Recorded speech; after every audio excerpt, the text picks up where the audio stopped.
છોટાઉદેપુરના નસવાડી તાલુકામાં મનરેગા યોજના હેઠળ છેલ્લા 3 વર્ષમાં મંજૂર થયેલી 112 આંગણવાડીઓમાંથી ફક્ત 50 જ પૂરી થઈ છે, જ્યારે 62 મકાનો ફંડના અભાવે અધૂરા પડ્યા છે।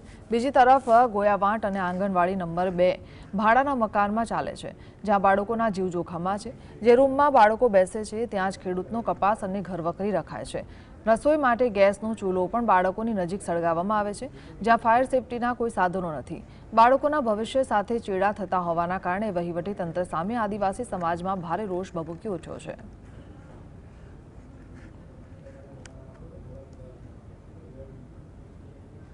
છ પ્રયત્નો ટેન્ડર કરેલા છે, જે મંજૂર થવાની કાર્યવાહી मतलब કે ટેન્ડરની પ્રક્રિયા અમારે ચાલુ છે કે આટલા છઠ્ઠા પ્રયત્ન પછી નેક્સ્ટ અમારા જો પ્રયત્ન ટેન્ડરનો કરીએ તો જો એજન્સી મંજૂર થાય તો આગળની કાર્યવાહી થઈ શકે એમ છે અને આ બાકી આંગણવાડીઓ અમે પૂર્ણ કરી શકીએ તેમ છે। સાહેબ, નસવાડી તાલુકાના જે ગોયાવાંટ ગામ છે, છેલ્લા 2 વર્ષથી જે આંગણવાડીનું કામ ચાલુ હતું, અત્યારે તે કામગીરી બંધ છે। શા માટે કામગીરી બંધ છે? હા, એનું કારણ એ જ છે કે જે કામ પૂર્ણ થયેલું હતું ત્યાં સુધીનું કાર્યવાહી પણ અમારી નિયમ અનુસાર તમામ કાર્યવાહી પૂર્ણ થઈ છે। એ બાદ જે હવે નવું ટેન્ડર થાય અને એજન્સી મંજૂર થાય તો તાત્કાલિક ધોરણે આ પણ અમે કામગીરી બાંધકામની પૂર્ણ કરાવી દઈશું।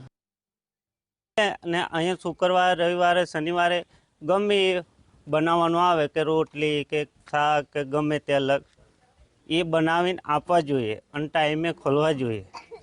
અને આ લોકો તો કંઈક અહીંયા છે નથી એવી સુવિધા, અને આ લોકો એવું કરે, કોઈ અધિકારી કે ગમે તે આવે તો પેલે રોડ ઉપર બતાવી દે, અંદર ના આવે। એટલે અહીંયાથી પછી જ્યાં કંઈક એમનું હોય ચેકિંગ ત્યાં જતા રહે, અને આ તો આવું આવું ચાલે છે।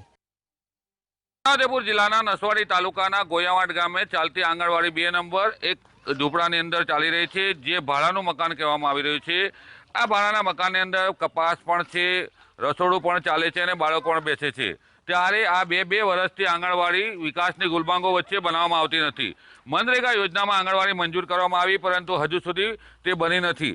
ત્યારે અહીંયા સવાલો ઊભા થાય છે કે સરકાર વિકાસની ગુલબાંગો પોકારે છે, પરંતુ આદિવાસી વિસ્તારમાં જે પ્રાથમિક પગથિયું શિક્ષણનું જે આંગણવાડી છે તે બનાવવામાં નથી આવતી। આવી રીતના ભાડાના મકાનોની અંદર આંગણવાડીઓ ચલાવી અને બાળકોને શિક્ષણ પૂરતું મળતું નથી। આપ તસવીરોમાં જોઈ રહ્યા છો, જે રમકડા છે તે બહાર મૂકવામાં આવે છે।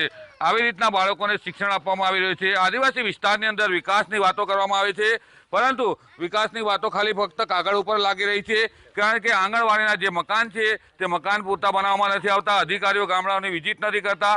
આંગણવાડીઓમાં જે વહીવટ ચાલે છે તે પોલમપોલ ચાલી રહ્યો છે। રફીક ધણીવાલા, GSTV, છોટાઉદેપુર।